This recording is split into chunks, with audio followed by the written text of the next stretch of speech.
হযরতে ওমর ফারুক রাদিয়াল্লাহু তাআলা আনহু আশ্চর্য হয়ে গেলেন, কি বলে এসব? হিমসের একজন নেতা যদি এত গরিব হয় এটা কি করে হয়? তার প্রতি মনে মনে একটা ভালোবাসা জন্মালো। সাইদ ইবনে আমর যে এত তাকওয়াবান পরহেজগার মানুষ, এত ভালো মানুষ একটা, আমি তাকে নিযুক্ত করলাম, আল্লাহ শুকরিয়া আদায় করলো যে খুব ভালো মানুষ। মনে মনে তার প্রতি ভালোবাসা জন্মালো। হিমসের লোকদেরকে বলল, শুনো, আমি তার জন্য হাদিয়া পাঠাবো। একজন লোকের মাধ্যমে 1000 স্বর্ণ মুদ্রা হাদিয়া পাঠালো হিমসের কাছে। কার কাছে? গভর্নরের কাছে, সাইদ ইবনে আমেরের কাছে পাঠালো। কে পাঠালেন? খলিফাতুল মুসলিমিন ওমর। খাদেম যখন 1000 স্বর্ণ মুদ্রা নিয়া তার বাড়িতে গেলেন, যায়া যখন ঘরের সামনে সালাম দিয়া ওই স্বর্ণ মুদ্রার পোলটাটা যখন যেই পোলটা নিয়ে গেছে, স্বর্ণ মুদ্রার কত? 1000, বর্তমান সময়ে কোটি টাকার চাইতেও বেশি। 1000 স্বর্ণ মুদ্রা নিয়ে সাইদ ইবনে আমের আল জুমাহির কাছে দিল। খলিফাতুল মুসলিমিন হযরত ওমরের পক্ষ থেকে আপনার জন্য হাদিয়া।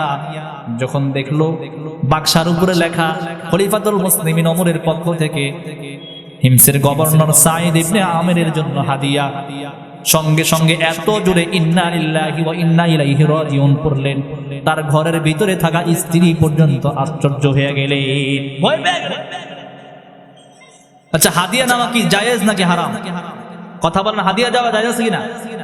হাদিয়া দেওয়াও জায়েজ, নেওয়াও জায়েজ। এরপরও কেন হাদিয়া পায়া ইন্না লিল্লাহ কেন পড়লেন? এত জোরে ইন্না লিল্লাহ পড়লেন, ভিতর থেকে বিবি সাহেব ডাক দিলেন, স্বামীগণ কি হলো? কোন দুঃসংবাদ আসে নাকি? বলো হ্যাঁ। কেমন দুঃসংবাদ? কি খলিফাতুল মুসলিমিন হযরত ওমর কি মারা গেলেন নাকি? না, তাও না। তাহলে কি দুঃসংবাদ? বলে এর চাইতে বড় কিছু।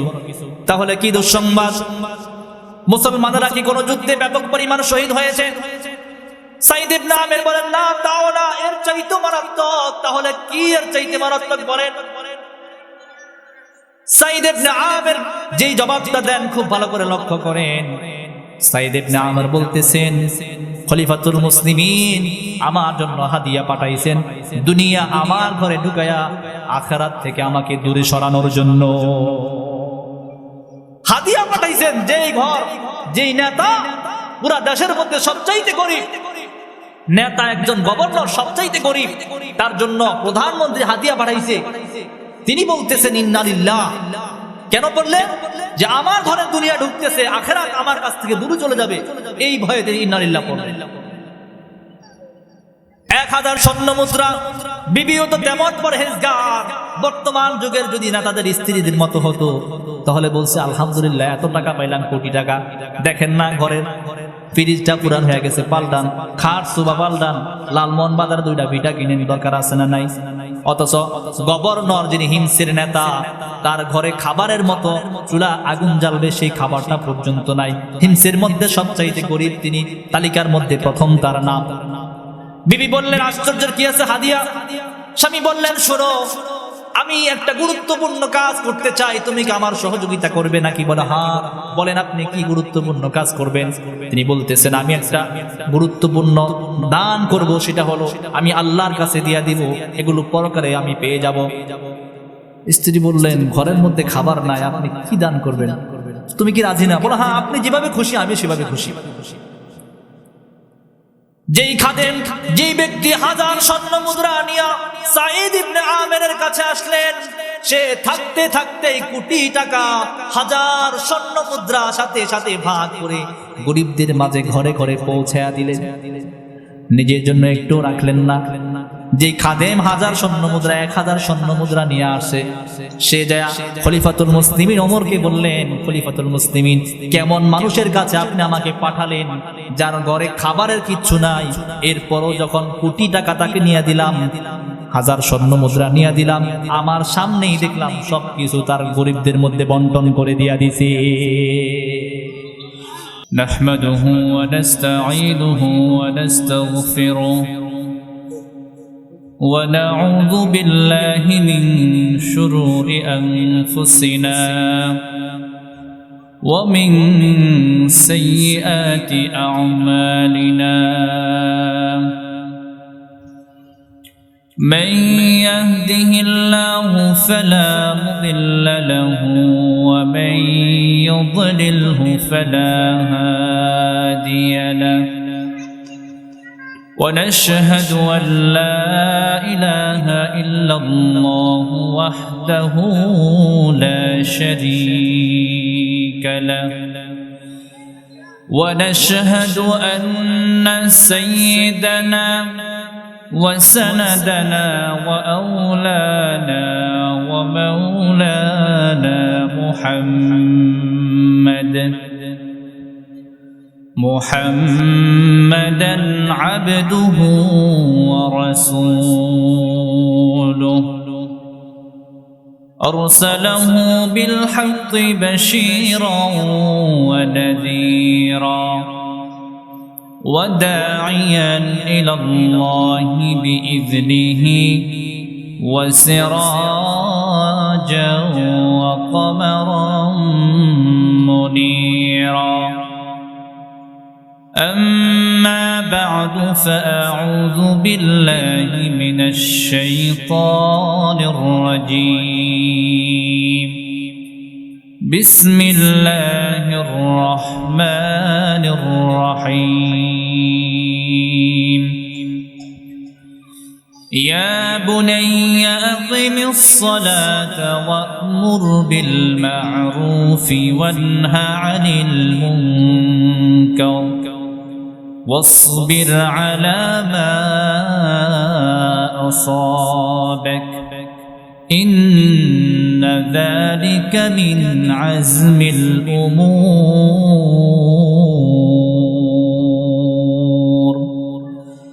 صدق الله المولانا العظيم وقال تعالى في شان حبيبه ومحبوبه مخبرا وآمرا إن الله وملائكته يصلون على النبي يا أيها الذين آمنوا صلوا عليه وسلموا تسليما اللهم صل على سيدنا محمد وعلى آل محمد كما صليت على إبراهيم وعلى آل إبراهيم إنك حميد مجيد اللهم بارك على محمد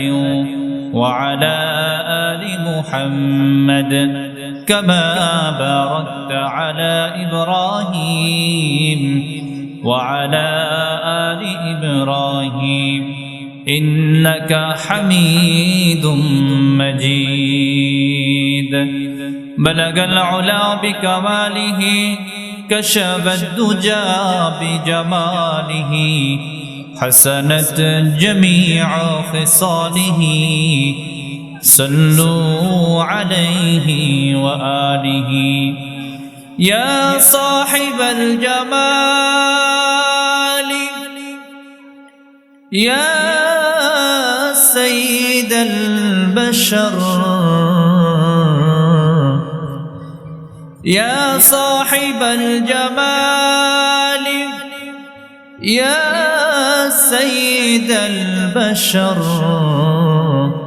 من وجهك المنير لقد نور القمر بلغ العلا بكماله كشف الدجى بجماله حسنت جميع خصاله صلوا عليه وآله جہاں تک ہے ربوبیت خدا کی جہاں تک ہے ربوبیت خدا کی وہاں تک ہے نبوبیت مصطفیٰ کی بلغ العلا بکمالہ كشف الدجى بجماله حسنت جميع خصاله صلوا عليه وآله الحمد لله জামিউল উলুম ইসলামিয়া মাদ্রাসা ও এলাকাবাসীর যৌথ উদ্যোগে 3 দিন ব্যাপী 13তম বার্ষিক ওয়াজ ও মাহফিলের আজ তৃতীয় দিনের দ্বিতীয় অধিবেশনের সম্মানিত সভাপতি, বিশেষ অতিথি, সামনে উপবিষ্ট মুরব্বিয়ানে কেরাম, স্নেহের ছোট ভাই, সমবয়সী যুবক ভাইয়েরা, পর্দার আড়ালের পর্দানিশীন মা ও বোনেরা, সর্বপ্রথম দয়াময় আল্লাহর দরবারে কৃতজ্ঞতা জ্ঞাপন করছি যে মহান রব আমাদেরকে দুনিয়ার সমস্ত ভেজাল থেকে, দুনিয়ার সমস্ত ঝামেলা থেকে মুক্ত করে কোরআন সুন্নাহর ভালোবাসা আমাদের অন্তরে জমায়া দিয়া আল্লাহ তাআলা আমাদেরকে এই ঠান্ডার মধ্যেও কোরআন সুন্নাহর আলোচনা শোনার জন্য জান্নাতের বাগানে আল্লাহ আমাদের আসার মতো তৌফিক দিয়েছেন। এজন্য আমরা খুশি না বেজার? খুশি হয়ে থাকলে যে মহান রব আমাদেরকে আসার মতো তৌফিক দিয়েছেন, সে মহান রবকে খুশি করার জন্য আকাশ বাতাস ভারী করে উচ্চ আওয়াজে সমস্বরে সকলে পড়ি আলহামদুলিল্লাহ। লাখো কোটি দুরুদ ও সালাম সাইয়্যিদুল আম্বিয়া, সাইয়্যিদুল মুরসালিন, খাতামুন নবিয়্যিন, শফিউল মুজনিবিন, ইমামে আযম জনাব হযরত মুহাম্মদ মুস্তাফা সাল্লাল্লাহু আলাইহি ওয়াসাল্লামের উপর সর্বোপরি কৃতজ্ঞতা জানাই যাদের উদ্যোগে, যাদের পরিশ্রমের মাধ্যমে আজকে আমরা দ্বীনি আলোচনা শুনতে পারতেছি। এমন একটা পরিবেশ তৈরি করে দিয়েছেন যারা, আল্লাহ তাআলা তাদের সকলকে উত্তম জাযায়ে খায়ের দান করুক, সকলে পড়ি আমিন। মুহতারাম হাজিরিন, খুব ঠান্ডা পড়তেছে। আমি অল্প সময় আপনাদের সম্মুখে কিছু কথা বলার চেষ্টা করব, যদি আল্লাহ তাআলার তৌফিক শামিলে হাল হয়। আপনারা কেমন আছেন? সবাই ভালো আছেন? আমার পরে আমাদের প্রধান আলোচনা করবেন। অল্প কিছু আলোচনা করে আমি আপনাদের সম্মুখ থেকে বিদায় নিব। তো যতটুকু আলোচনা করব সকলে মনোযোগ দিয়ে কথাগুলো শোনার চেষ্টা করবেন এবং আমলের নিয়তে শুনবেন। যদি আমলের নিয়তে শোনা না হয় তাহলে হাজারো বয়ান করে কোনো লাভ হবে না যদি আমল না থাকে। কথা বলেন ঠিক কিনা? বয়ান করতে দিলে দেখা গেছে আমার চাইতে আপনারা ভালো করতে পারবেন, তারপরও আমি আপনাদের সামনে বসছি মুজাকারা করার জন্য। মুজাকারা করলে এটা ধার হয়, অন্তরে বসে, অন্যকে বলতে গেলে নিজের বেলায়ও কি কাজে আসে। কথা বলেন ঠিক কিনা? মুহতারাম হাজিরিন, আমি আপনাদের সম্মুখে আজকে দুইটা বিষয়ে কথা বলবো। একটা হলো দ্বীনি শিক্ষার গুরুত্ব, আর একটা বিষয় হচ্ছে আমর বিল মারুফ ওয়ানহা আনিল মুনকার। যার বাংলায় আমি যে উদ্দেশ্য নিয়েছি, যে উদ্দেশ্য কথা বলবো, ইসলামী খেলাফার সৌন্দর্য কেমন ছিল, ইসলামী খেলাফার সৌন্দর্য কেমন ছিল। আবার যদি কখনো ইসলামী খেলাফা আমাদের দেশে প্রতিষ্ঠিত হয় তাহলে আমরা সেই সোনালী যুগের খয়রুল কুরুনের সেই সুন্দর যুগ আমরা আবার ফিরে পাবো। ইসলামী খেলাফা আজকে আমাদের সমাজে, আজকে আমাদের দেশে না থাকার কারণে যত জায়গায় জায়গায় দুর্নীতি, যত জায়গায় জায়গায় হত্যা, খুন, চুরি, ডাকাতি, রাহাজানি, তার মৌলিক একটাই কারণ, দেশে ইসলামী খেলাফা নাই। কথা বলেন ঠিক কিনা? বর্তমান যে রাজনীতি, বর্তমান যে ক্ষমতা বাংলাদেশে চলতেছে, পালাবদল হচ্ছে, এই ক্ষমতা দিয়া কিয়ামত পর্যন্ত দেশের দুর্নীতি রোকা যাবে না। কথা বলেন ঠিক কিনা? চোরের চুরি বন্ধ করা যাবে না, ডাকাতের ডাকাতি বন্ধ করা যাবে না, খুনিদের থেকে খুন বন্ধ করা যাবে না, বড় বড় কলমের খোসায় যারা চুরি করে তাদের চুরি বন্ধ করা যাবে না। তাদের এই চুরি বন্ধ করতে হলে, চুরি, ডাকাতি, বাটপারি, রাহাজানি সব অপকর্ম বন্ধ করতে হলে ইসলামী খেলাফার প্রয়োজন অবশ্যই আছে। কথা বলেন ঠিক কিনা? ইসলামী খেলাফা যদি আসে, আপনি এক মাসে সব সোজা হয়ে যাবে। এজন্য আজকে আমার আলোচনার দুইটা বিষয়বস্তু, একটা হচ্ছে ইসলামী খেলাফার সৌন্দর্য কেমন ছিল আমি আপনাদের সামনে পেশ করব সংক্ষিপ্ত সময়ে। আজকে ইসলামী খেলাফার সৌন্দর্য আমরা না বোঝার কারণে, ইসলামী খেলাফার সৌন্দর্য আমাদের সামনে না থাকার কারণে যারাই আজকে হক কথাগুলো জোর কণ্ঠে বলতে চায়, যারাই সত্য কথাগুলো মানুষের সামনে বজ্র কণ্ঠে বলতে চায়, যারাই সমাজে ইনসাফ ন্যায় প্রতিষ্ঠা করতে চায়, সমাজের কিছু কুখ্যাত লোক যারা চিন্তা করে সমাজের মধ্যে যদি ইনসাফ প্রতিষ্ঠার জন্য জোর কণ্ঠে কথা বলে, সমাজের মধ্যে যদি ন্যায় প্রতিষ্ঠার জন্য জোর কণ্ঠে কথা বলে, আর মানুষ যদি সেই কথাগুলো শুনে তাদের পক্ষে চলে যায়, তাহলে আমাদের চুরি বন্ধ হয়ে যাবে। কথা বলেন ঠিক কিনা?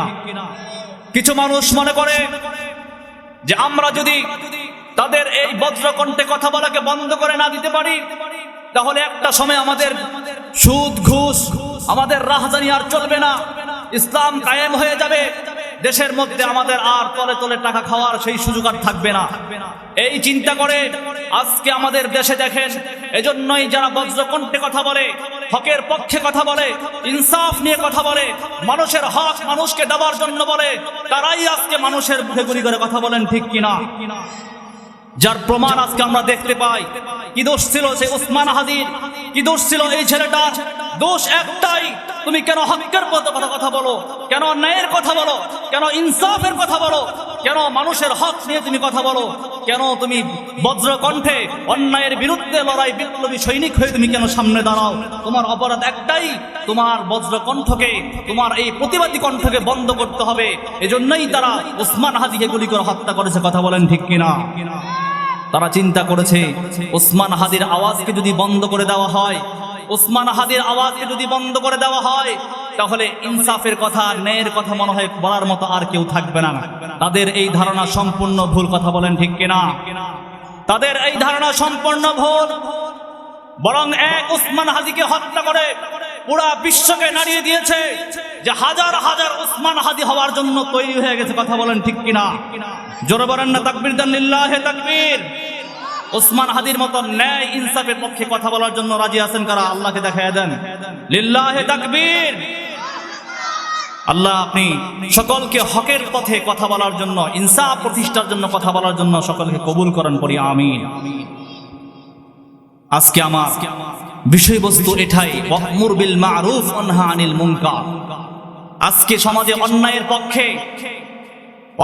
পক্ষে সমস্ত মানুষ স্লোগান দেয়। অন্যায়কে রুখে দেওয়ার জন্য, অন্যায়কে বন্ধ করার জন্য কোনো মানুষ গলা উঁচু করে নিজের জীবনের ভয়ে, সমাজে মার খাওয়ার ভয়ে সে অন্যায়ের বিপক্ষে কথা বলে না। কথা বলেন ঠিক কিনা? অন্যায়ের সাথে সবাই স্রোতে ভেসে যায়, অন্যায়ের স্রোতে সবাই ভেসে যায়, গাও ধুলাইয়া দেয় বাতাসের সাথে। কেউ অন্যায় করলে চোখের সামনে দেখে নিষেধ করে না, তাকে বাধা দেয় না। বাধা না দেওয়ার কারণে সে সুযোগ পেয়ে আরেকটু আগায়া যায়। কথা বলেন ঠিক কিনা? তার অন্যায় কাজ বাড়তে থাকে। আর যখন অন্যায় হবে, যেখানেই অন্যায় হবে, সেখানেই বাধা হবে। যেখানে অন্যায় হবে তার অন্যায়ের প্রতিবাদ সেখানেই যখন করা হবে, দেখবেন কিছুদিন পর সমাজের মধ্যে আর কোনো অন্যায় কাজ থাকবে না। চিল্লায় বলেন ঠিক কিনা? আর সেটা ওই সময় পর্যন্ত সম্ভব হবে না যেই সময় পর্যন্ত ইসলামী খেলাফত প্রতিষ্ঠা না হবে। কথা বলেন ঠিক কিনা?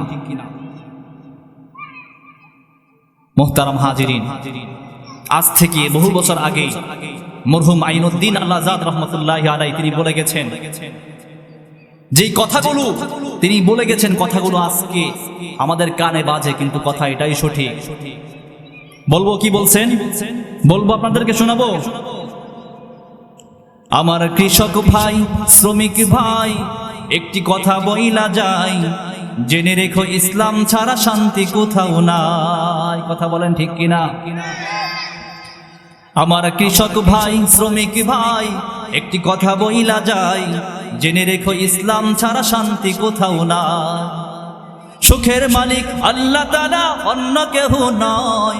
সুখের মালিক আল্লাহ তাআলা, অন্য কেহ নয়। জেনে রেখো ইসলাম ছাড়া শান্তি কোথাও নাই। আমার কৃষক ভাই, শ্রমিক ভাই, একটি কথা বইলা যায়, জেনে রেখো ইসলাম ছাড়া শান্তি কোথাও নাই। দেখলাম কত নেত্রী নেতা মিঠা মিঠা বলল কথা, দেখলাম কত নেত্রী নেতা মিঠা মিঠা বলল কথা, নিজের কাজে ব্যস্ত তারা তোমায় দেখার সময় নাই, নিজের কাজে ব্যস্ত তারা তোমায় দেখার সময় নাই। জেনে রেখো ইসলাম ছাড়া শান্তি কোথাও নাই, কথা বলেন ঠিক কিনা?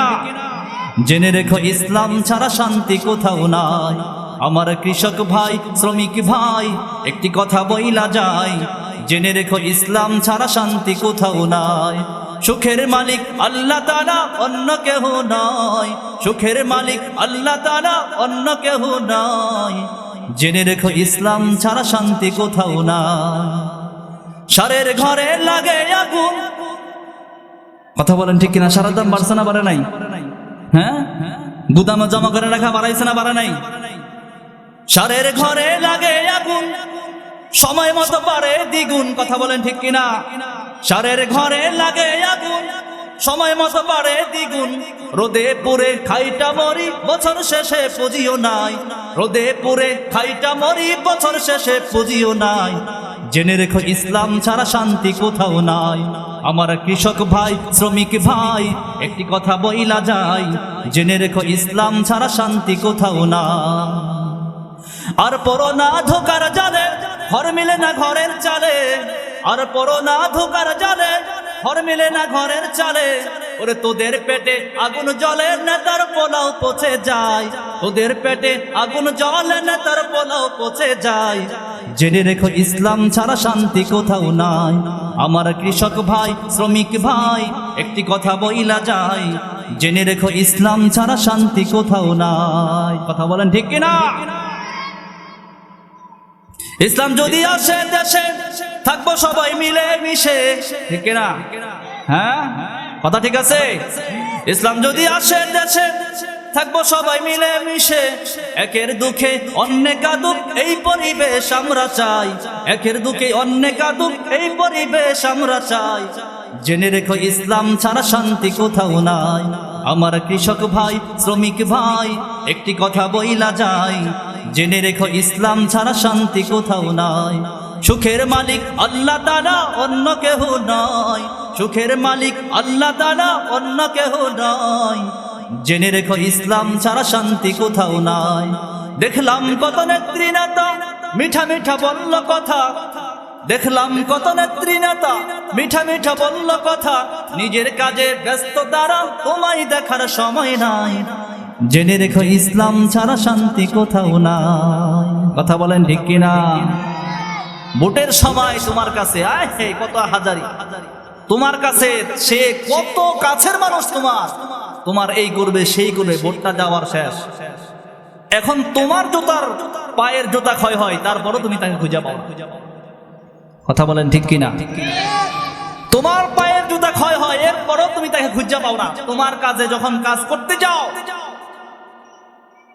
তখন একটা সালিশের জন্য গেলে পকেটে আগে 5,000 টাকা সালিশ ফি ঢুকানো লাগে। কথা কি বাস্তব না বাস্তব? ভোটের সময় তোমার পকেটে 500 টাকা ঢুকে, এই জন্য তুমি খুশি হয়ে যাও। তুমি বোঝো না এই 500 টাকার বিনিময়ে তোমার ক্ষেত্রে সে 5 লক্ষ টাকা তোমার পকেট থেকে বের করে নিয়ে যাবে। টাকার লোভে তুমি ভোট বিক্রি করো।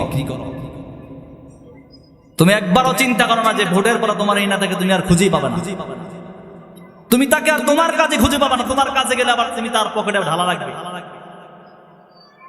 ইসলামী খেলাফার সৌন্দর্য হচ্ছে এমন, কোন মামলা মোকদ্দমায় 1 সপ্তাহের বেশি সেটা আর টিকে থাকবে না। তোমার মামলা, তোমার সালিশ আজকে বসছে, তারিখ একটা দিয়ে তোমার বাড়ির হাঁসের গোশত দিয়ে খায়া গেছে, আবার 5 দিন পরে তারিখ পলাইছে, আবার 5 দিন পর আইসা তোমার বাড়িতে খাবে, নেতারা সবাই খায়া আবার সালিশের তারিখ ফালাবে আবার কয়দিন পরে। কথা কি বাস্তব না বাস্তব? এক বসায় সালিশ সমাধান হয়? কথা বলেন।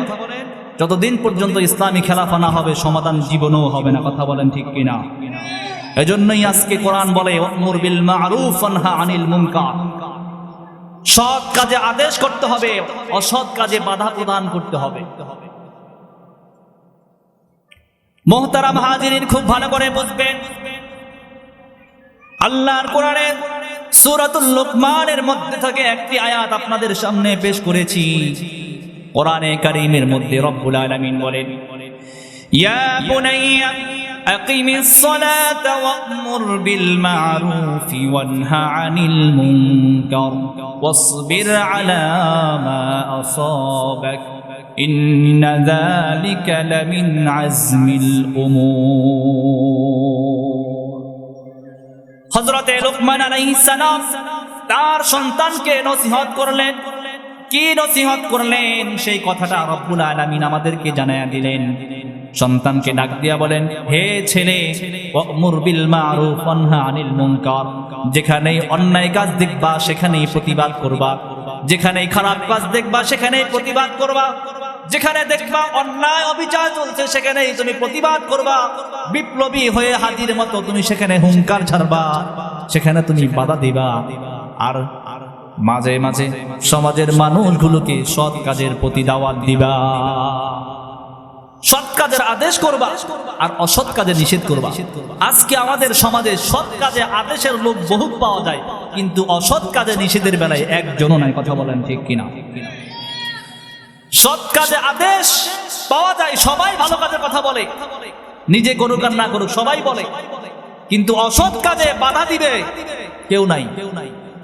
নিজের বাড়ির মধ্যে যদি ডেস্ক সেট চলে, নিজের ঘরের উঠানে যদি পোলাপাইন বক্স চালায়, নিজের ঘরের মুরব্বী তিনিও পর্যন্ত বাধা দেয় না যে বক্স বন্ধ কর, বিবাহ বাড়িতে বক্স চলবে না, গায়ে হলুদে বক্স চলবে না, ঘরের মুরব্বী পর্যন্ত বাধা দেয় না। কথা বলেন ঠিক কিনা? এটা কি সৎ কাজ না অসৎ কাজ? আল্লাহ বললেন অসৎ কাজে বাধা প্রদান করার জন্য, নিষেধ করার জন্য।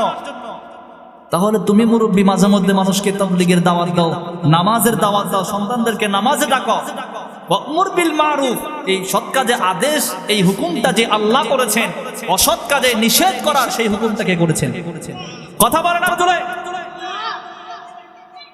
তা আল্লাহর হুকুম, সৎ কাজে আদেশ, তুমি এটা মানলা, অসৎ কাজে নিষেধ। তোমার ঘরের মধ্যে বক্স চলে, তোমার বিবাহ বাড়িতে গায়ে হলুদে ডেস্ক সেট বাজে, ডিজে পার্টি চলে, তুমি সেখানে নিষেধ করলা না, তুমি তো অসৎ কাজে নিষেধ করলা না, বাধা প্রদান করলা না। মুসলমান হাজিরিন খুব ভালো করে বুঝবেন, আজকের আলোচনা যদিও বিক্ষিপ্ত হয়, এখান থেকে সেখান থেকে হয়, তবে গুরুত্বপূর্ণ আলোচনা, খুব ভালো করে বুঝবেন। এখন যে মাসটা চলে, এই মাসের নাম কি? ইংরেজি মাস। কথা বলেন না, ডিসেম্বর।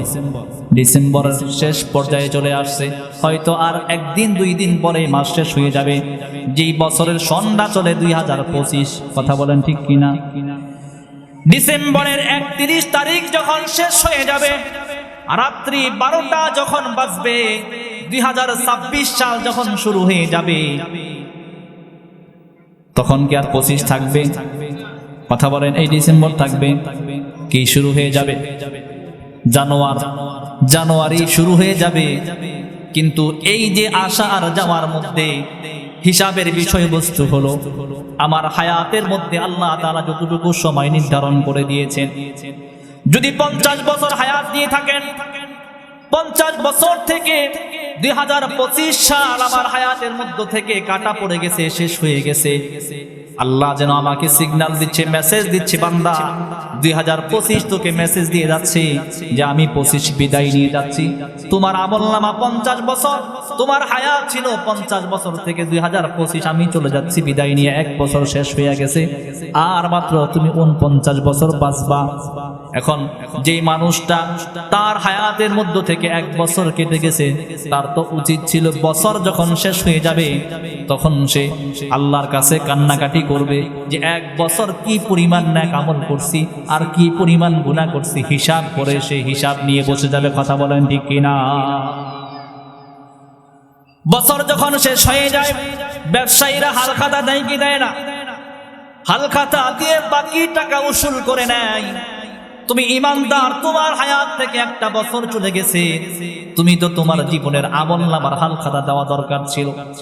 2025 সাল শেষ হয়ে গেছে, আমলনামার হালখাতা দিয়া তুমি হিসাব করো, এই 25 সালের মধ্যে কি পরিমাণ আল্লাহর নাফরমানি করছো আর কি পরিমাণ নেক আমল করছো।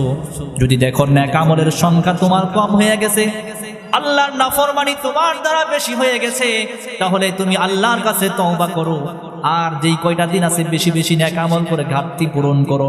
তাহলে তোমার হাল খাতা হবে। কথা বলেন ঠিক কিনা? কিন্তু একটা মানুষও আমাদের মধ্যে এমন নাই, বরঞ্চ আমাদের মধ্যে সমাজের মধ্যে কুপ্রথার প্রচলন রয়েছে কথার মাধ্যমে, যে বছরের শুরুর দিন যদি ভালো খাবার খাই সারা বছর ভালো খাওয়া যায়, আছে না নাই? এই ভুল প্রথা আমাদের মধ্যে খাওয়া নিয়ে ব্যস্ত, কিন্তু আমার আমলনামা থেকে একটা বছর পার হয়ে গেছে সেই দিকে কেউ চিন্তা করে না। এটা দুঃখের বিষয়। এর চাইতে বড় দুঃখের বিষয় হচ্ছে 2025 যখন চলে যাবে, প্রত্যেকটা বছর যখন বছর শেষ হয়ে যায়, শেষ রাত্রি যখন 12টা বাজে, তখন আমার আপনার সন্তান যুবক ছেলেরা জায়গায় জায়গায় পার্টি দেয়, ডিজে পার্টির নামে ট্যাক্স বাজায়া গান বাজায়া রাত্রিবেলা আনন্দ করে 31 নাইট উদযাপন করে। কথা বলেন ঠিক কিনা? এই বিপদটা এক সময় শহরের ভিতরে ছিল, কিন্তু এখন গ্রামের মধ্যেও এই রোগটা প্রবেশ করেছে। আমাদের যুবক সন্তানেরা, যুবক ভাইরা খুব ভালো করে মনোযোগ দিয়ে বোঝো, তুমি যে 31 নাইট তুমি উদযাপন করো, কোথায় পেলে তুমি 31 নাইট? বছরের শেষ রাত্রিতে কিতাব পড়েন, দেখেন যারা এর উদ্ভাবক, যারা উদ্ভাবন করেছে খ্রিস্টানেরা, বিভিন্ন রাষ্ট্রে 31 নাইট উদযাপন করে। তাদের উদযাপন গুলো আমরা দেখি, কিতাবে পড়ি, আর বাংলাদেশের মুসলমান ঘরের ছেলেরা 31 নাইট উদযাপন করে, এটাও আমরা দেখি। বিবেচনা করে দেখলাম, তারা যারা এই 31 নাইট উদযাপন করে, যারা উদ্ভাবনা করেছে, যেটাকে সূচনা করেছে, তারা এটাকে যেভাবে উদযাপন করে এর চাইতেও সবচাইতে বেশি অশ্লীল ভাবে, খারাপ ভাবে উদযাপন করে বাংলাদেশের মুসলমানের সন্তানেরা। কোন কোন রাষ্ট্রে তারা 31 নাইট অর্থাৎ বছরের শেষ রাত্রি উদযাপন করে, রাত্রিবেলা সবাই মিলে একত্র খাবার খেয়ে। আমি বানায়া বলতেছি না, কিতাব থেকে পড়ে বলতেছি। কোন কোন রাত্রে তারা এইভাবে উদযাপন করে, একসাথে খাবার খায়া 31 নাইট উদযাপন করে। কোন একটা রাষ্ট্র আছে যারা 31 নাইটে তাদের ধারণা হলো যদি বছরের শেষ রাত্রিতে বছর, নতুন বছর শুরু হবে, এই সময় যদি কেউ ঘুমিয়ে থাকে তাদের চোখের ভ্রুগুলো সাদা হয়ে যাবে, এই জন্য তারা এই সময় জাগ্রত থাকে। তারা কোনো গান বাজনা, নাচ গান কিছুই করে না, শুধু জাগ্রত থাকে যে 12টা বেজে যখন 2026 সাল বা নতুন বছর শুরু হবে, তখন যদি আমরা ঘুমিয়ে থাকি তাহলে আমাদের চোখের ভ্রুগুলো সাদা হয়ে যাবে। এটা তাদের একটা আকীদা, এই কারণে তারা জাগ্রত থাকে। কোন কোন দেশে আছে তারা এই 31 নাইট বছরের শেষ রাত্রি উদযাপন করে, একজন আরেকজনের গায়ে রং ছিটায়া, একজন আরেকজনের গায়ে পানি ছিটায়া উদযাপন করে। এটা তাদের একটা আনন্দ। কারা? মুসলমান না, মুসলমান বলতেছে না, ইউরোপ কান্ট্রির খ্রিস্টান যারা, তারা বেদিন যারা, তারা। কোন কোন রাষ্ট্রে আছে যারা আঙ্গুর দিয়ে, বিভিন্ন ফল দিয়ে আইটেম বানায়া, এরপরে মেক্সিকো সহ আরো কিছু রাষ্ট্র আছে যেই রাষ্ট্রগুলোতে তারা 31 নাইট উদযাপন করে। সকালবেলা তারা শিক্ষকের কাছে যায় হায়াত কামনা করে, শিক্ষকের কাছে দোয়া চায় যেন আমার হায়াতটা বেড়ে যায়। এইভাবে কিছু প্রথা রয়েছে, কিন্তু তাদের এগুলোর মধ্যে কোনো খারাপই পাওয়া যায়। কথার মধ্যে কথা পাইছেন কিছু, মোটামুটি কিছুটা, যদিও এটা ঠিক না, তারপরও তারা এটা করে, যেহেতু এরা বেদিন, এদেরটা মেনে নিলাম। কিন্তু মুসলমানের ঘরের সন্তান তারা রাত্রিবেলা খাওয়া দাওয়া করে, আঙ্গুর ফল খেয়ে 31 নাইট উদযাপন করে না। তারা ডিজে পার্টি লাগায়া, ডেক সেট বাজায়া আর হিন্দি গানের তালে তালে নাচে, নর্তকী নাচে, তারা 31 নাইট উদযাপন করে। কথা বলেন ঠিক কিনা? তো বলেন, আমার মুসলমানের সন্তান তারা কি বেশি নর্তকী ছড়ায়, তারা কি অশ্লীলতা বেশি ছড়ায়, না যারা এর উদ্ভাবক তারা বেশি ছড়ায়? কথা বলেন না কেন? আমার মুসলমানের সন্তান বেশি অশ্লীলতা ছড়ায়। তুমি কোথায় বেলা 31 নাইট? এটা তোমার উৎসব না। তোমার যদি রাত্রি জাগরণ করতে হয়, তোমার যদি রাত্রি জাগরণ করতে হয়, আল্লাহ তাআলা তোমার রাত্রি জাগরণ করার ব্যবস্থা করে দিয়েছেন। আল্লাহ তোমার জন্য রাত কেন দিয়েছেন? হুয়াল্লাযী জাআলা লাকুমুল লাইলা লিবাসা হুয়াল্লাযী জাআলা লাকুমুল লাইলা ওয়ান নাহারা। আল্লাহ তাআলা কাজ, দায়িত্ব নিয়ে কাজ করা, মানুষের খেদমত করা, আমি এটা নেব না। ফারুক আযম রাদিয়াল্লাহু তাআলা আনহু কসম খেয়ে বললেন, না, তোমাকে নিতেই হবে। আমি তোমাকে একটা দায়িত্ব দিয়ে দিলাম, তৎকালীন বর্তমান বিশ্বে যেমন ইউরোপে আমেরিকা সিঙ্গাপুর রাষ্ট্রগুলো যেমন উন্নত, তৎকালীন সময়ে হিন্স একটা দেশ, হিন্স একটা শহর ছিল। ওই সময়টা, ওই সময়কালে, ওই সময়ে হিন্স শহরটা এত উন্নত ছিল। বর্তমানে তো যেই শহর যত উন্নত, ওই শহরের নেতাদের পকেট তত উঁচা থাকে। কথা বলেন ঠিক কিনা? গ্রামে যারা নেতা রাজনীতি করে তাদের পকেট যেই পরিমাণ, আর শহরে যারা নেতা তাদের পকেট কি ওই পরিমাণ? কথা বলেন। গ্রামের চাইতে শহরের নেতাদের পকেট আরেকটু উঁচা, আরেকটু বড়, অর্থাৎ তাদের ইনকাম ভালো। উন্নত দেশগুলোর নেতাদের ইনকাম আরো বেশি। তৎকালীন সময়ে হিমস যেই শহর ছিল, হিমসের শহর, ওই হিমস শহরটা ছিল বর্তমান সময়ের ইউরোপ আমেরিকার মতো এত উন্নত একটা রাষ্ট্র। সাইদ ইবনে আমর আল জুমাহিকে ওমর রাদিয়াল্লাহু তাআলা আনহু হিমসের গভর্নর নিযুক্ত করলেন, হিমসের নেতা বানায়া দিলেন, হিমসের গভর্নর বানায়া দিলেন, হিমসের গভর্নর বানায়া পাঠায়া দিলেন। দায়িত্ব আমাকে একা কেন দিবেন, আপনিও কিছু দায়িত্ব নেন। সাইদ ইবনে আমর আল জুমাহিকে হিমসে পাঠায়া দিয়া হিমসের নেতা বানায়া দিলেন, গভর্নর বানায়া দিলেন। তিনি হিমস দেখাশোনা করতেছেন, মানুষের খোঁজ খবর নেন, ঠিক মতো কাজ করতেছেন। কিছুদিন পরে ফারুক আজম হযরত ওমর রাদিয়াল্লাহু তাআলা আনহুর কিছু কাছের মানুষ যারা হিমসে বসবাস করত, তারা সবাই আসছে মদিনায় হযরত ওমর রাদিয়াল্লাহু তাআলা আনহুর সাথে দেখা করার জন্য। হযরত ওমরের সাথে যখন সাক্ষাৎ করলো, খলিফাতুল মুসলিমিন হযরত ওমর ফারুক রাদিয়াল্লাহু তাআলা আনহু হিমসের মানুষদেরকে বলল, তোমরা তোমাদের হিমসের গরিবদের কিছু তালিকা আমার কাছে দাও। হিমসের গরিব মানুষ যারা, তাদের কিছু তালিকা আমার কাছে দাও, আমি তাদের জন্য কিছু উপঢৌকন পাঠাবো, কিছু হাদিয়া পাঠাবো। কে বললেন এই কথা? খলিফাতুল মুসলিমিন। খেয়াল করবেন, আমি আপনাদেরকে বুঝাতে চাই যে ইসলামী খেলাফা কেমন সুন্দর ছিল। ওমর ফারুক রাদিয়াল্লাহু তাআলা আনহু হিমসের লোকদেরকে বলতেছেন, তোমরা যে আমার কাছে আসছো, তোমাদের হিমসের গরিবদের কিছু তালিকা আমার কাছে দাও, আমি আমার পক্ষ থেকে কিছু হাদিয়া উপঢৌকন তাদের কাছে পাঠাবো। মুসলমান ভাইয়েরা আমার খুব ভালো করে বুঝবেন, হিমসের ওই মানুষগুলো গরিবদের একটা লিস্ট, একটা নাম লেখে, বিশাল একটা তালিকা লিখে হযরতে ফারুক আজমের হাতে দিয়া দিলেন। খলিফাতুল মুসলিমিন কার হাতে দিলেন? খলিফাতুল মুসলিমিনের হাতে দিলেন। ওমর, এই নেন গরিবদের তালিকা।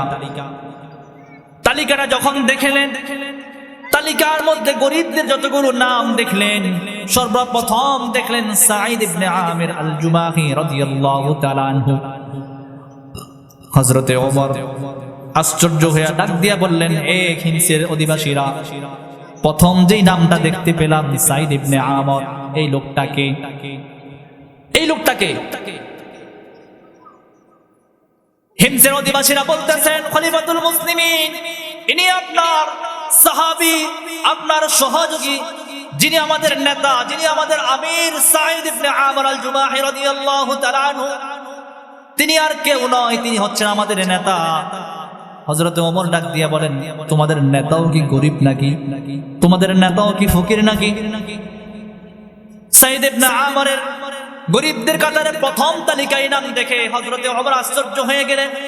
এত বড় একটা উন্নত রাষ্ট্র হিমস, এত বড় একটা উন্নত শহর, যেই শহরের নেতা সাঈদ ইবনে আমর আল জুমাহি, অথচ গরিবদের খাতায় প্রথম কাতারে তার নাম রয়েছে। বর্তমান যুগে এমন দৃষ্টান্ত দেখাইতে পারবেন? কথা বলেন। সবচেয়ে উন্নত রাষ্ট্রের যিনি প্রধান গভর্নর, তার নাম গরিবদের কাতারে, তার যে দেশের লোক আছে তারাই লিখছেন গরিবদের কাতারে প্রথমে। তিনি বলতেছেন, তারা বলেন যে শুধু গরিবে না, উনি আমাদের হিমসের মধ্যে সবচাইতে গরিব। হিমসের যত লোক আছে সবার চাইতে গরিব হচ্ছে আমাদের গভর্নর, আমাদের নেতা। হযরতে ওমর ফারুক রাদিয়াল্লাহু তাআলা আশ্চর্য হয়ে গেলেন, কি বলে এসব?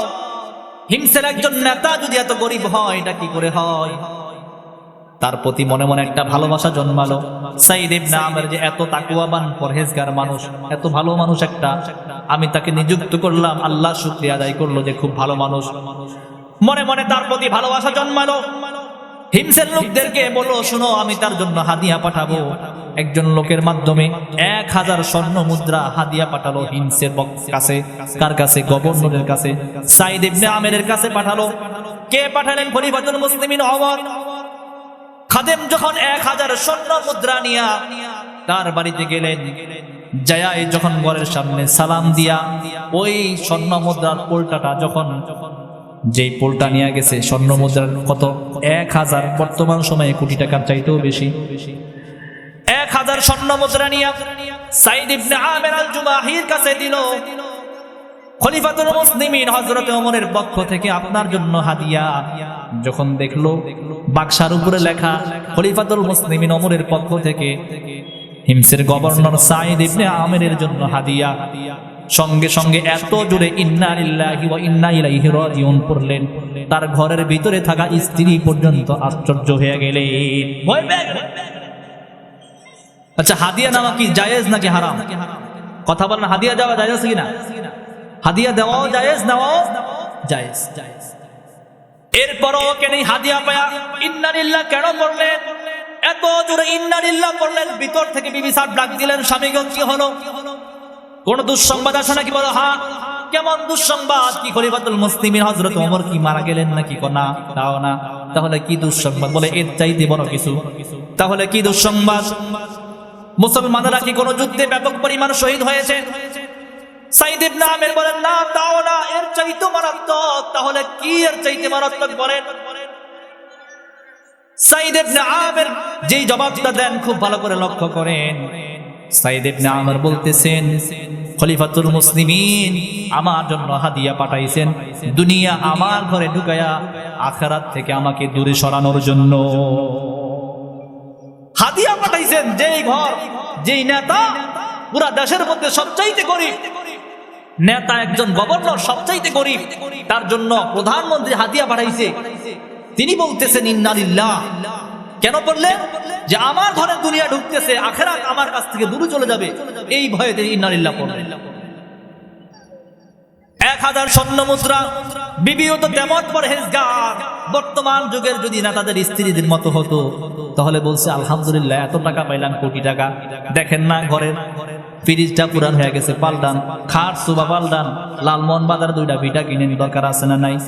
অথচ গভর্নর, যিনি হিমসের নেতা, তার ঘরে খাবারের মতো চুলা আগুন জ্বালবে সেই খাবারটা পর্যন্ত নাই। হিমসের মধ্যে সবচাইতে গরিব তিনি, তালিকার মধ্যে প্রথম তার নাম। বিবি বললেন, আশ্চর্যের কি আছে? হাদিয়া। স্বামী বললেন, শোনো, আমি একটা গুরুত্বপূর্ণ কাজ করতে চাই, তুমি কি আমার সহযোগিতা করবে নাকি? বলে হ্যাঁ।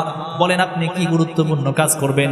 তিনি বলতেছেন, আমি একটা গুরুত্বপূর্ণ দান করব, সেটা হলো আমি আল্লাহর কাছে দিয়া দিব, এগুলো পরকালে আমি পেয়ে যাব। স্ত্রী বললেন, ঘরের মধ্যে খাবার নাই, আপনি কি দান করবেন? তুমি কি রাজি না? বলে হ্যাঁ, আপনি যেভাবে খুশি আমি সেভাবে খুশি। যেই খাদেম, যেই ব্যক্তি 1000 স্বর্ণ মুদ্রা নিয়া সাইদ ইবনে আমেরের কাছে আসলেন, সে থাকতে থাকতে কোটি টাকা 1000 স্বর্ণ মুদ্রা সাথে সাথে ভাগ করে গরিবদের মাঝে ঘরে ঘরে পৌঁছায়া দিলেন। নিজের জন্য একটু রাখলেন না।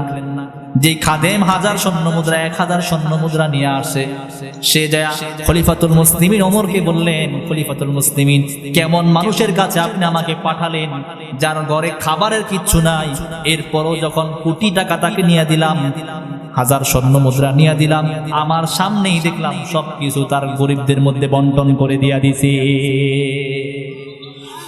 মুসলমান ইসলামী খেলাফত সৌন্দর্য বুঝে, নেতার পকেট ভারী করে না।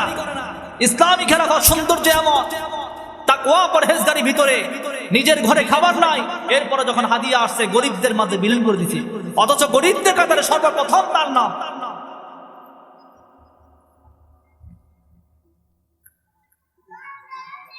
খলিফাতুল মুসলিমিন যখন শুনলেন, কি ব্যাপার, এত বড় তাকওয়া, এত বড় জুহুদওয়ালা ব্যক্তি আমার সাইদ, আমি যাকে গভর্নর নিযুক্ত করেছি, হযরতে খলিফাতুল মুসলিমিন হযরতে ওমর কাফেলা রেডি করতে বললেন। আমার সাইদকে আমি দেখতে যাব। সাইদ এত ভালো মানুষ, তার অন্তরে এত পরিমাণ তাকওয়া, আল্লাহর প্রতি এত পরিমাণ ভয়, আমি তার সাথে একটু দেখা করতে যাব, সাক্ষাৎ করতে যাব। চলো কাফেলা রেডি করো। খলিফাতুল মুসলিমিন কাফেলা রেডি করলেন, দেখা করতে সাক্ষাৎ করতে রওনা দিয়ে দিয়েছেন। হিমসে পৌঁছে গেলেন। হিমসে যায় হিমসের অধিবাসীদেরকে ডাক দিলেন। হিমসের অধিবাসীরা, আমাদের দেশের মধ্যে খলিফাতুল মুসলিমিন আগমন করেছে। সমস্ত মানুষের মধ্যে খুশি আনন্দ, আহারে মুসলমানদের খলিফা আমাদের মাঝে আসছে, সবাই তার সাথে সাক্ষাৎ করার জন্য রেডি হয়ে গেছে। বিশাল আয়োজন হয়ে গেল, মানুষ সমাগম হয়ে গেল। খলিফাতুল মুসলিমিন সাঈদ ইবনে আমের সম্পর্কে মানুষদের কাছে জানতে চাইলেন। সেখানে সাঈদ ইবনে আমের, যিনি হিমসের গভর্নর, তিনি উপস্থিত। সমস্ত জনসভার মধ্যে মানুষের কাছে জিজ্ঞেস করলেন, এ হিমসের অধিবাসীরা, বলো তোমাদের নেতা, আমি যাকে নিযুক্ত করলাম হিমসের গভর্নর সাঈদকে তোমরা কেমন পেলে? সাঈদ ইবনে আমেরকে তোমরা কেমন নেতা পেলে? মানুষদের মধ্য থেকে একজন একজন করে অভিযোগ দেওয়ার জন্য উঠা শুরু হলো। একজন একজন করে উঠা শুরু করলো। চারজন যখন উঠছে, এবার হযরত ওমর বসায়া দিলেন, হইছে বসো, আর উঠা লাগবে না। চারজন, কয়জন? চারজন উঠছে। ওমর রাদিয়াল্লাহু তাআলা আনহু মনে মনে এখন চিন্তা করতেছেন যে আমার তার প্রতি এত পরিমাণ অগাধ বিশ্বাস, ভালো ধারণা ছিল, এত তাকওয়াবান ব্যক্তি, আর তার দেশের মানুষ, তার জনগণ তার বিরুদ্ধে অভিযোগ দেওয়ার জন্য দাঁড়ায় গেছে। কার সামনে দাঁড়াইছে? কথা বলে না, গভর্নরের সামনে, নেতার সামনে, প্রধানমন্ত্রীর কাছে অভিযোগ দেওয়ার জন্য দাঁড়ায় গেছে। আপনাদের নেতার সামনে, প্রধানমন্ত্রীর কাছে বিচার দিতে পারবেন? আপনারা দাঁড়াইতে পারবেন? এই সাহস আছে কারো? মনে মনে বলবেন হ্যাঁ, কথার কথা। যদি চেয়ারম্যান সাহেবের অভিযোগের জন্য এমপি সাহেব যদি জিজ্ঞাসা করে, এই কুন্দার হালার মানুষেরা, কুমারখালীর মানুষেরা, তোমাদের চেয়ারম্যানকে তোমরা কেমন পাইছো, কোনো অভিযোগ আছে কিনা আমার কাছে বলো। চেয়ারম্যানের সামনে পারবেন বলতে? মনে মনে ভাববেন হ্যাঁ, আজকে আমি চেয়ারম্যানের সামনে চেয়ারম্যানের বিরুদ্ধে অভিযোগ করি, বয়ান দেই, এমপির কাছে নালিশ করি, আর কালকে আমার ঠ্যাংটা ভাঙা দেব। রেহাই পাবেন? আজকে নালিশ করবেন, কালকে আপনার ঠ্যাং ভাঙবে। একটা সময় ছিল কিছুদিন আগেও, আমাদের দেশে এক ভাই ছিল, ভাইয়ের বিরুদ্ধে গেলে পরের দিন তার ঠ্যাঙান নাই। কথা বলেন ঠিক কিনা? বাস্তব না বাস্তব? বাস্তব না বাস্তব? আজকে কোথায় সেই ভাইয়ের রাজত্ব কোথায়? আল্লাহ বলেন এটা আমার হাতে, আমি চাইলেই উলট পালট করে দিই সবকিছু, আমার ক্ষমতা এটা। মন মতো হলো না, এই দে, শেষ করে ওরে দে, পা ভেঙে দে, হাত ভেঙে দে, বাড়ি থেকে বের হতে পারবে না। গেছে না এমন ক্ষমতা? গেছে না? ইসলামী খেলাফত সৌন্দর্য কেমন? খলিফাতুল মুসলিমিন যখন বললেন যে তোমরা জনগণ, তোমরা তোমাদের নেতাকে কেমন পাইছো, কোনো অভিযোগ আছে কিনা, মানুষ একে একে দাঁড়ানো শুরু করলো নেতার বিরুদ্ধে অভিযোগ দেওয়ার জন্য। হিমসের গভর্নরের সামনে দাঁড়ায় গেল খলিফাতুল মুসলিমিন। মনে মনে আল্লাহর কাছে দোয়া করলেন, ওগো আল্লাহ, সাঈদের প্রতি আমার যে ইস্যু ধারণা রয়েছে, ভালো ধারণা রয়েছে, আমার যেন ধারণাটা নষ্ট না হয়। প্রথম একজনকে ডাক দিলেন, উঠো, তুমি কি অভিযোগ করতে দাঁড়াইছো, বলো তোমার অভিযোগ কি? প্রথম জন দাঁড়ায় বলতেছেন, খলিফাতুল মুসলিমিন, আপনি যাকে আমাদের গভর্নর হিসেবে নিযুক্ত করেছেন, আমরা তাকে সকালবেলা একটু দেরিতে তাকে আমরা পাই, অর্থাৎ একটু দেরিতে আমাদের খোঁজ খবর নিতে আসে। এটা একটা দোষ না? দেরিতে খোঁজ খবর নিতে আসে সকালবেলা। হযরতে ওমর সাথে সাথে মানুষের সামনে, জনগণের সামনে গভর্নরকে জিজ্ঞাসা করলেন, সাঈদ ইবনে আমর, হে সাঈদ, তোমার বিরুদ্ধে যে অভিযোগ রয়েছে এর জবাব কি দিবা? তুমি জবাব দাও। কেন তুমি সকালবেলা জনগণের খোঁজ দেরিতে নাও? কেন তোমার দেরি হয় বের হতে বাড়ি থেকে? জবাব দাও। সাঈদ ইবনে আমের একজন গভর্নর, তিনি বলতেছেন, খলিফাতুল মুসলিমিন, বলতে চাই না, তারপরেও যেহেতু অভিযোগ হয়েছে বলাই লাগে। একজন গভর্নর বলতেছেন, হিমসের গভর্নর বলতেছেন, খলিফাতুল মুসলিমিন, আমি হিমসের গভর্নর ঠিক, কিন্তু আমার ঘরে কাজ করার মতো কোনো লোক নাই, একজন কর্মচারীও নাই। আমি আমার ঘরের সম্পূর্ণ কাজ একা করি। সকালবেলা বিবির সাথে রুটি বানাইতে, ঘরের কাজগুলো সারতে একটু দেরি হয়ে যায়, একটু লেট হয়ে যায়। রুটি বানায় খাওয়া দাওয়া করতে, যেহেতু ঘরের কাজ করার কোনো লোক নাই, নিজেই ঘরের কাজ সেরে ঘর থেকে বের হতে একটু লেট হয়ে যায়। এই জন্যই জনগণের খোঁজ নিতে আমার একটু দেরি হয়। বলেন আপনার নেতা কয়দিন সকালবেলা আপনার খোঁজ নিছে? আপনার নেতা এমন মানুষকে নেতা বানান, কয়দিন আপনার খোঁজ নিছে?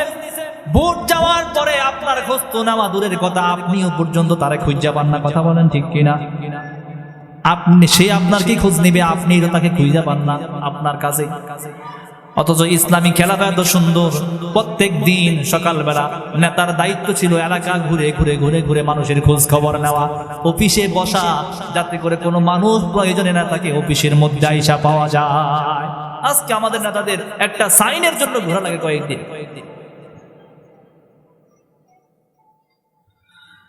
মুসলমান হাজিরিন, সাইদ ইবনে আমির জবাব দিলেন, খলিফাতুল মুসলিমিন, ঘরের কাজের লোক নাই, কর্মচারী নাই, ঘরের কাজ আমি একা করি।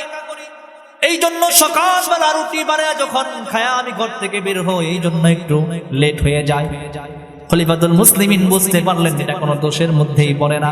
কি পরিমাণ তাকওয়া, কি পরিমাণ পরহেজগারি তার মধ্যে। তার ঘরে একজন গভর্নরের ঘরে কোনো কর্মচারী নাই। 2 নম্বর ব্যক্তিকে ডাক দিলেন, উঠো, তোমার কি অভিযোগ? নেতার বিরুদ্ধে, গভর্নরের বিরুদ্ধে কি অভিযোগ রয়েছে তোমার, বলো। 2 নম্বর জন বলতেছেন, খলিফাতুল মুসলিমিন, আমার অভিযোগ হচ্ছে আমাদের যেই নেতা আপনি নিযুক্ত করেছেন, গভর্নর নিযুক্ত করলেন সাইদ ইবনে আমিরকে, আমাদের নেতাকে আমরা দিনের বেলা আমাদের কাজে পাই, কিন্তু রাত্রে বেলা খুঁজে পাই না। দিনের বেলা আমাদেরকে সময় দেয়, রাত্রে বেলা আমাদেরকে সময় দেয় না। আপনারা যেই নেতা বানান, আমার তো মনে হয় দিনেও সময় দেয়, রাতেও সময় দেয়। কথা বলেন ঠিক কিনা? দেয় আপনার কথাটা? কি অভিযোগ করছে যে দিনের বেলা আমাদেরকে সময় দেয় সারাদিন, রাত্রে সময় দেয় না? এটা অভিযোগ হইল? রাত্রে কি বেটার কাজ কর্ম নাই? তারপরও খলিফাতুল মুসলিমিন তাকে জিজ্ঞেস করলেন, সাইদ, জনগণের অভিযোগ তুমি দিনে সময় দাও, জনগণকে রাত্রিবেলা সময় দাও না, কি কারণে রাত্রে সময় দাও না? জবাব দাও। জনগণের সম্মুখে প্রশ্ন করলেন, জবাব চাই, জবাব দাও। খলিফাতুল মুসলিমিন সাথে সাথে চোখের পানি ছাড়ে দিলেন। চোখের পানি ছেড়ে কান্না করে খলিফাতুল মুসলিমিনকে ডাক দিয়া বলেন, খলিফাতুল মুসলিমিন, যেই বিষয়টা প্রকাশ করতে আমি চাই না, কিন্তু যেহেতু জনগণ আমার বিরুদ্ধে অভিযোগ করেছে, জবাব তো আমাকে দেওয়া লাগে। খলিফাতুল মুসলিমিন, কাসসামতু হায়াতি বাইনা ইবাদি ওয়া বাইনা ইবাদাতি রাব্বি, বাইনা ইবাদি ওয়া বাইনা ইবাদি রাব্বি, আমি আমার জীবনের সময়টাকে, আমার হায়াতের এই সময়টাকে আমি 2টা ভাগে বিভক্ত করে নিয়েছি। খলিফাতুল মুসলিমিন, আমার জীবনটাকে, সময়টাকে 2 ভাগে বিভক্ত করেছি। একটা সময় দিনের বেলা আমি আমার রবের বান্দাদেরকে সময় দেই, আর একটা সময় রাতের বেলা আমি রাতের সময়টা আমার মালিক রবকে দিয়া দেই। দিনের বেলা জনগণের খোঁজ খবর নেই, দিনের বেলা জনগণের কাছে আমি সময় দেই, পুরো দিনটা তাদের কাছে ব্যয় করি। আর রাত্রিবেলা, রাতের সময়টুকু আমি আমার রব, যিনি আমাকে সৃষ্টি করলেন, ওই রবকে দাঁড়ায়া দাঁড়ায়া, রবের সামনে দাঁড়ায়া দাঁড়ায়া নামাজ পড়ি।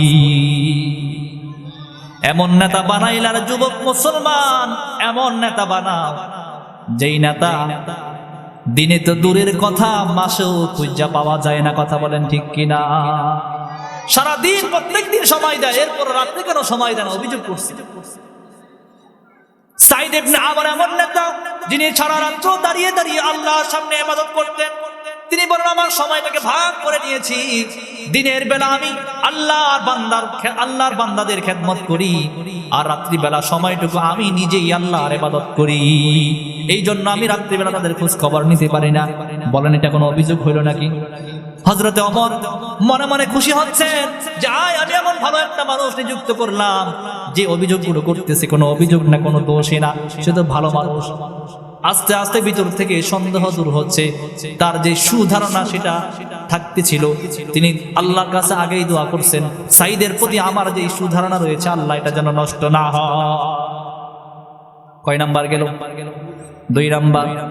3 নাম্বার, দাঁড়াও, তুমি কি বলতে চাইলা বলো? 3 নাম্বার, তুমি কি অভিযোগ করতে চাইলা বলো? 3 নাম্বার জনগণ দ্বারা বলতেছেন খলিফাতুল মুসলিমিন আমাদের গভর্নর নিযুক্ত করছেন সাঈদকে। এই সাঈদ মাঝে মধ্যে তাকে আমরা পুরা মাসের মধ্যে একদিন খুঁজে পাই না। কয়দিন? পুরা মাসের মধ্যে একদিন তাকে আমরা পাই না, অফিস আদালতে খুঁজে পাই না। মারাত্মক অপরাধ, মাসের মধ্যে একদিন পায় না, অভিযোগ করছে। মুসলমান ইমানদার, আপনার নেতা মাসের মধ্যে কয়দিন আপনার খোঁজ খবর নেই? অভিযোগ করছে খলিফাতুল মুসলিমিন নেতা ভালো আছে কিন্তু মাসের মধ্যে একদিন আমাদের খোঁজ খবর নেয় না, একদিন নেতাকে আমরা খুঁজে পাই না। মানুষের সামনে জবাব দাও, সাঈদ তোমার বিরুদ্ধে যে অভিযোগ রয়েছে কি জবাব দিবা? তুমি জবাব দাও। খলিফাতুল মুসলিমিন যখন তাদেরকে বিচারের সম্মুখীন করলেন, কাকে? গভর্নরকে। সাঈদ ইবনে আমর কান্না করে চোখের পানি ছেড়ে দিয়ে তখন বলতেছেন, ও খলিফাতুল মুসলিমিন, আমি একজন গভর্নর, হিমসের গভর্নর, হিমসের নেতা, কিন্তু আমি একজন গভর্নরের গায়ের যে পোশাকটা আমার রয়েছে, একটা পোশাক ছাড়া আমার আর কোনো পোশাক নাই। আমি একজন গভর্নর, আমার একটা মাত্র গায়ের পোশাক, এই পোশাক ছাড়া আমার দ্বিতীয় অন্য কোনো স্যুট নাই, অন্য পোশাকের কোনো স্যুট আমার নাই। যার কারণে এই পোশাকগুলো যখন পড়তে পড়তে যখন একটা মাস হয়ে যায়, পোশাকগুলো দুর্গন্ধ হয়ে যায়, দুর্গন্ধ পোশাক নিয়ে জনগণের সামনে বের হওয়া যায় না। তখন মাসে একটা দিন আমি সকালবেলা পোশাকগুলো পরিষ্কার করে ধুয়া দিই, রোদ্রে দিয়া দেই, আর বাসার মধ্যে চাদর পেলে আমি পেশায় বসে থাকি। যতক্ষণ পর্যন্ত পোশাকগুলো না শুকায় ততক্ষণ পর্যন্ত বের হতে পারি না। যখন পোশাকগুলো শুকিয়ে যায় দিনের শেষ অংশে আমি তখন পোশাকগুলো গায়ে দিয়ে জনগণের খোঁজ খবর নেওয়ার জন্য শেষ বেলা বের হই। একজন গভর্নর এক স্যুট পোশাক 1 মাস গায়ে দিয়ে যখন দুর্গন্ধ হয়ে যাচ্ছে, তখন তিনি পোশাকগুলো ধুয়ে রোদ্রে দিছেন, শুকানো পর্যন্ত তিনি বের হতে পারেন নাই। জনগণ অভিযোগ করে বসছে, বলেন আপনার নেতা যে আপনার বছরে বছরে মাসে মাসে খোঁজ খবর নেয় না, কয়দিন অভিযোগ করেছেন উপর মহলে? কয়দিন করেছেন? এটাই ইসলামী খেলাফার সৌন্দর্য। নেতার সামনে জনগণ অভিযোগ করতে পারবে, এটা ইসলামী খেলাফার সৌন্দর্য। আর আমরা আমাদের সৌন্দর্য হচ্ছে এমন, নেতা যদি উপর মহলের নেতা যদি ছোট মহলের নেতার সম্পর্কে জিজ্ঞেস করে, ভয়েও জীবনে মুখ খুলবো না। কারণ চিন্তা করি আজকে যদি নেতার সামনে নেতার অভিযোগ দেই, তাহলে কালকে সকালে আমার অবস্থা 13টা বেজে যাবে। কথা বলেন ঠিক কিনা? ইসলামী খেলাফা এত সুন্দর ছিল, এত সৌন্দর্য ইসলামী খেলাফা। 3 নম্বরে বলল যে আমার একমাত্র একটা স্যুট সারা মাস যখন গায়ে দিই ময়লা হয়ে যায়, 1 মাস পরে ধৌত করি, রোদ্রে দেই, যখন শুকিয়ে যায় তখন আবার কিন্তু তাদের খোঁজখবর নেওয়ার জন্য বের হয়ে যায়। খলিফাতুল মুসলিমিন বুঝতে পারলেন কেমন অভিযোগ।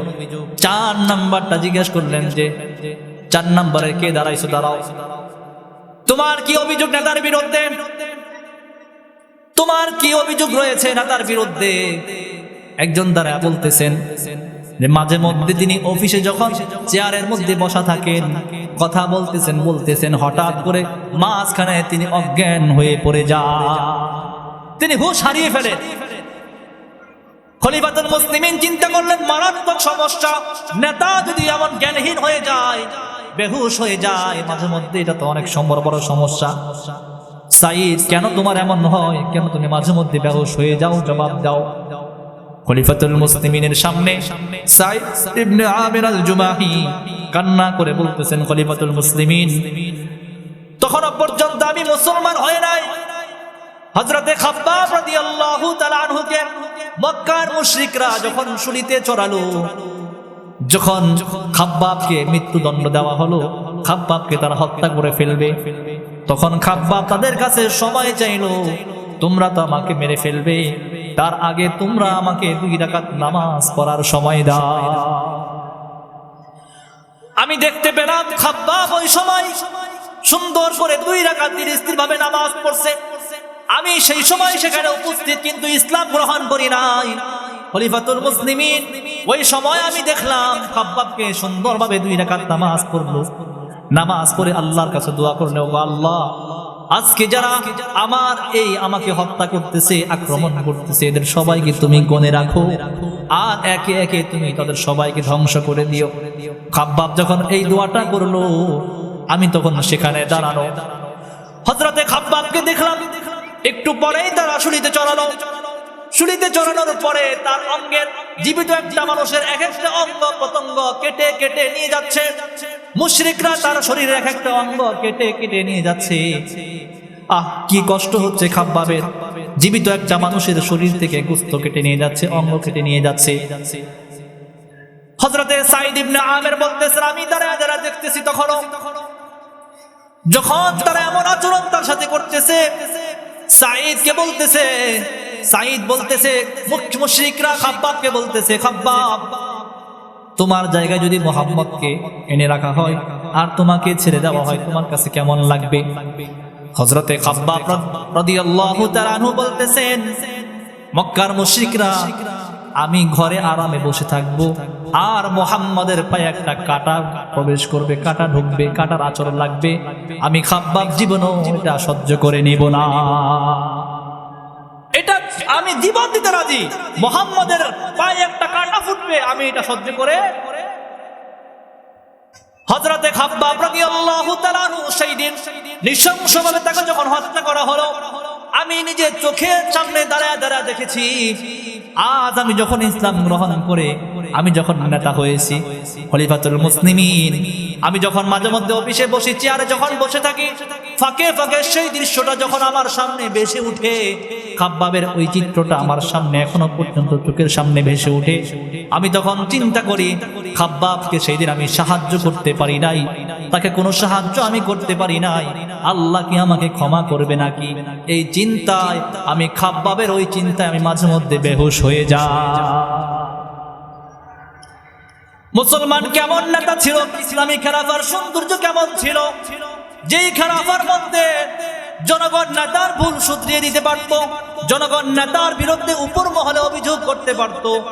আর তোমরা এখন এমন নেতা পাইলা, নেতার বিরুদ্ধে সামনে তো অভিযোগ করা দূরের কথা, পিছনে যদি কেউ তোমার ব্যাপারে বলে যে আপনার নামে অমুক এই কথা বলেছে, পরের দিন তোমার অবস্থা টাইট হয়ে যায়। কথা বলেন ঠিক কিনা? এইটা হচ্ছে ইসলামী খেলাফার সৌন্দর্য। এইটা হচ্ছে ইসলামী খেলাফার সৌন্দর্য। কেমন সৌন্দর্য? ইসলামী খেলাফা নেতার বিরুদ্ধে অভিযোগ করতে পারে। ইনি হলেন গভর্নর। 2 মিনিট আরেকটা কথা শুনেন। এবার খলিফাতুল মুসলিমিন, যিনি অর্ধজাহানের বাদশা, এতক্ষণ তো শুনলেন একজন গভর্নরের কথা, ইসলামী খেলাফা। এখন শুনবেন একজন খলিফা, যিনি অর্ধজাহানের বাদশা, ফারুক আযম রাদিয়াল্লাহু তাআলা আনহু, যিনি খলিফাতুল মুসলিমিন। তিনি পর্যন্ত একদিন প্রশ্নের সম্মুখীন হয়ে গেলেন, অন্যায়ের প্রতিবাদ করলেন। ওয়ানহা আনিল মুনকার, কিভাবে করবেন, কেন করবেন? যেই করুক, সে নেতা হোক, খেতা হোক, যাই হোক, যেখানে অন্যায় করবে সেখানে প্রতিবাদ করবেন। এই জন্যই বলতেছে, কথা বলেন ঠিক কিনা? যেখানে অন্যায় হয় সেখানেই বাধা দিবেন, সে যত বড় নেতাই হোক না কেন। কারণ যত বড় নেতা হোক, খলিফাতুল মুসলিমিনের চাইতেও তো বড় এরিয়া শাসন কেউ করে না। অর্ধেক পৃথিবী শাসন করেছেন, তার মতো বড় নেতা তার কেউ নাই। খলিফাতুল মুসলিমিন জুমার দিন মসজিদে নববীতে খুতবা দিতে যাবে। একটু লেট হয়ে গেছে, তার জামা পরিষ্কার করছে, জামাটা ধুয়া রোদ্রে দিছে। জুমার নামাজের সময় হয়ে যায়, খতিব আসে না। মসজিদে নববী থেকে কয়েকজন সাহাবী গেল খলিফাতুল মুসলিমিনকে বাড়ি থেকে ডেকে আনার জন্য। খলিফাতুল মুসলিমিন, নামাজের সময় হয়ে গেছে, এখনো আসেন না কেন? যায় দেখতেছে খলিফাতুল মুসলিমিনের একটা জামা ধুইয়া রোদ্রে দিছে, এখনো পর্যন্ত শুকায় নাই। খলিফাতুল মুসলিমিন বলে, জামাটা এই তো শুকায়া গেছে, শুকায়া গেলে আমি মসজিদে নববীতে চলে যাব। সাথে সাথে তারা জামাটা নিয়ে খলিফাতুল মুসলিমিনকে নিয়ে মসজিদে নববীতে চলে গেল। মসজিদে নববীতে যায় মেম্বারে উঠবেন, খুতবা দিবেন। নিচ থেকে একজন বলতেছেন, এই খলিফাতুল মুসলিমিন দাঁড়ান, আপনি খুতবা পড়াতেন, আগে আমার প্রশ্নের জবাব দেন। কাকে বলতেছেন? অর্ধজাহানের বাদশাকে একজন যুবক বলতেছেন যে আগে আমার প্রশ্নের জবাব দিবেন, তারপরে খুতবা দিবেন, না হয় আপনি খুতবা দিতে দেব না। তরবারি বের করে ফেলছে। চিন্তা করছেন কত বড় সাহস?